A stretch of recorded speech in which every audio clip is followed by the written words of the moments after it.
In an ABC 17 storm track weather alert right now, several school districts across mid-Missouri are starting to release students early as temperatures are expected to drop back below freezing within the next hour. We've also just minutes ago learned the state legislature is adjourning early today as well due to the anticipated winter weather.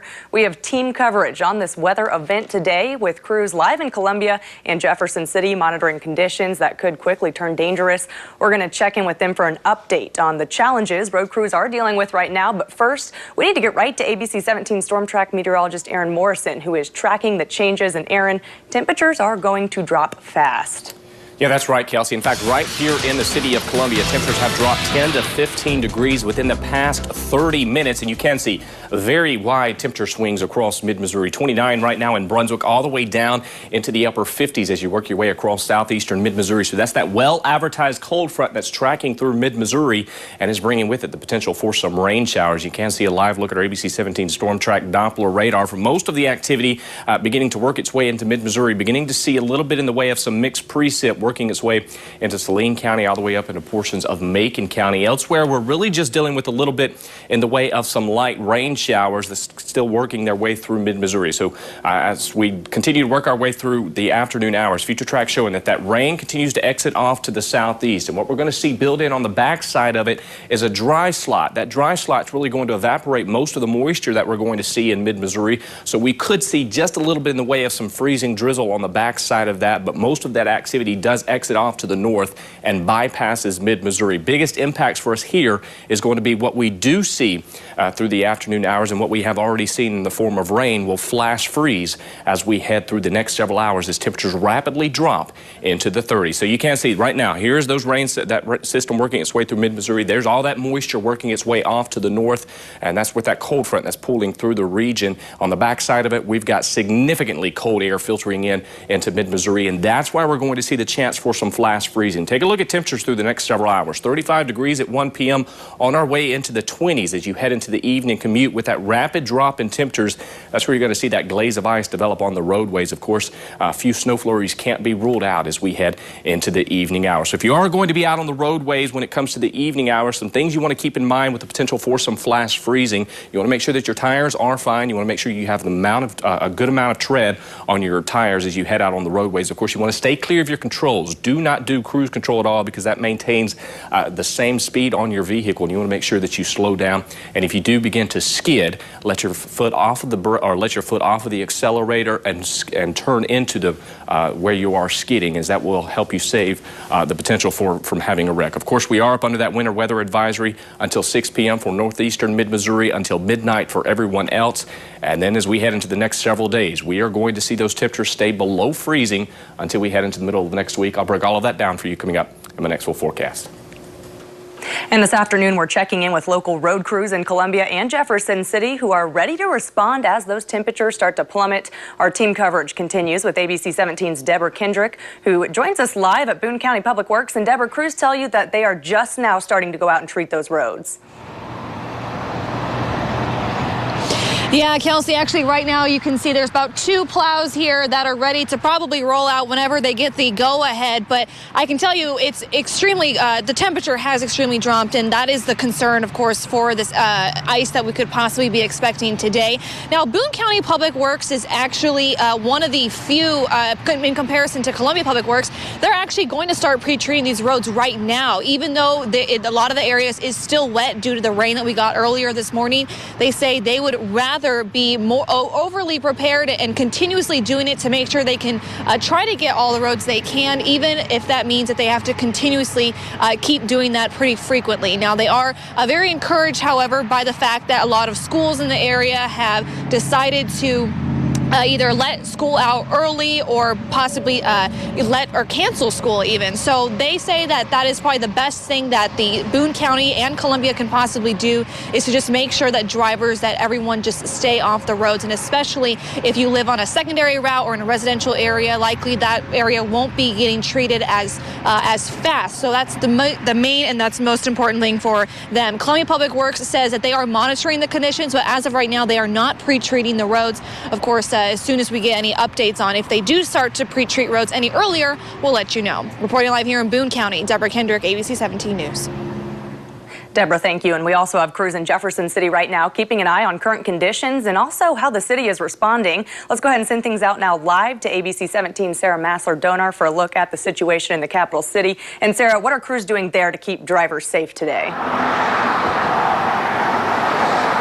Hi, Kelsey. Just got off the phone with Cole County Public Works in just the past 15 minutes. They said they're monitoring road conditions, but there's no pre-treating going on right now. But I got to tell you, it's not raining out here, but I've been waiting to go live for about 10 minutes. And in 10 minutes, I have felt a sharp temperature drop. It was actually warm. I was kind of sweating a little bit, but now I think I need to go back in the car. I think the wind chill is tough. So that's something to keep in mind. This temperature drop, as Aaron said, it is dropping quickly. So as Cole County officials are monitoring the road, they're going to be ready to spring into action when they need to. I also spoke with MoDOT this morning as well. Their MoDOT shed here in Jefferson City is also buzzing. They're getting ready. They've got their plows and treatments going. I'll be meeting up with them in about an hour to discuss some of the things they're going to be doing today, the treatments, and some safety tips for drivers who absolutely have to be out. But again, if you don't need to be out, don't be out. But in the meantime, be aware of this quick temperature drop.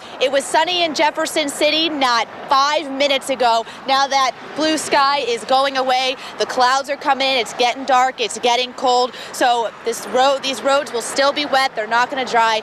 Be aware for that. Be safe, be smart, be slow driving. Reporting live here in Jefferson City, Sarah Massler-Donar, ABC 17 News. Sarah, thank you. And as far as road conditions across the state go, things are already looking pretty slick in the northwest part of the state. Let's take a look at the map. This is MoDOT's traveler map, and look at all the purple up there in the corner. That purple indicates roads that are covered right now. Over the next few hours, we're expecting to see more purple pop up on this map as that cold front does move through mid-Missouri and causes a fast freeze on roads. Anyone planning to travel today will want to check their route to make sure roads are clear before they head out. And as we mentioned off the top of this newscast, several mid-Missouri schools are sending students home early today because of the winter weather. Columbia Public Schools, Jefferson City Public Schools, and the University of Missouri are among those dismissing early. It's so students can get home safe before things start to freeze here. We're constantly updating our list of school closings and early dismissals. You can find the full list on our website at abc17news.com. Just click on the closings and cancellation section under the weather tab. We're also following some breaking news out of Columbia right now, where a woman is hospitalized after she was shot overnight. Police have just within the last 30 minutes said they've identified a person of interest in that shooting. It happened around 1:15 a.m. at the Woodlake Apartments on Eastwood Drive. Police say that's when they got several reports of a disturbance followed by gunfire. Officers say they found a 31-year-old woman with life-threatening injuries when they got there, who was then sent to University Hospital for treatment. They say the victim is now stable.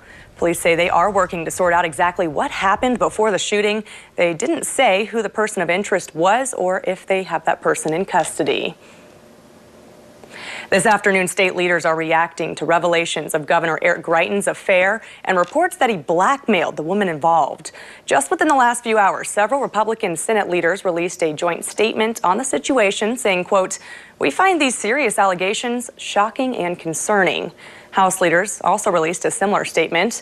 A pro-choice group and some Democrats are also calling on Governor Greitens to resign.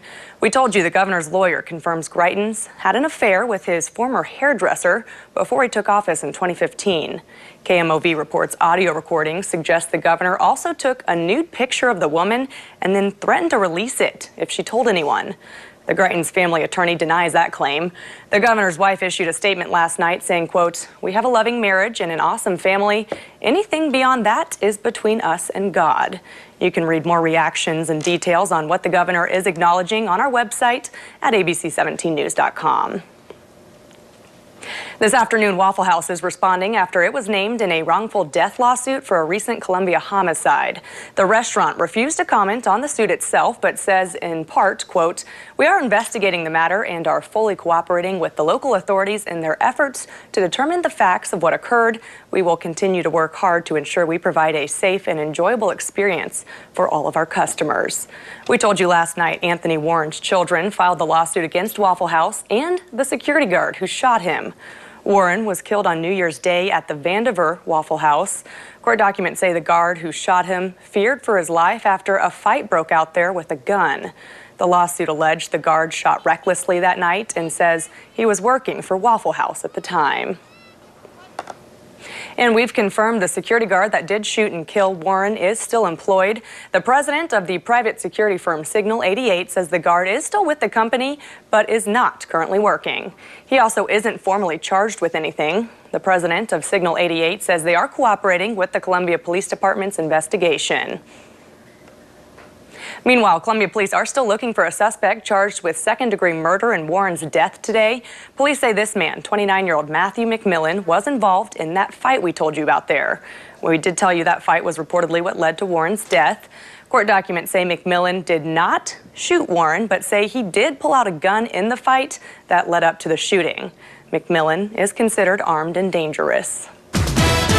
Coming up on ABC 17 News at noon, where the news comes first. The news of Governor Eric Greitens' affair broke just hours after he delivered his second State of the State address at the Capitol. Coming up after the break, hear what he mentioned in that speech and how some lawmakers reacted.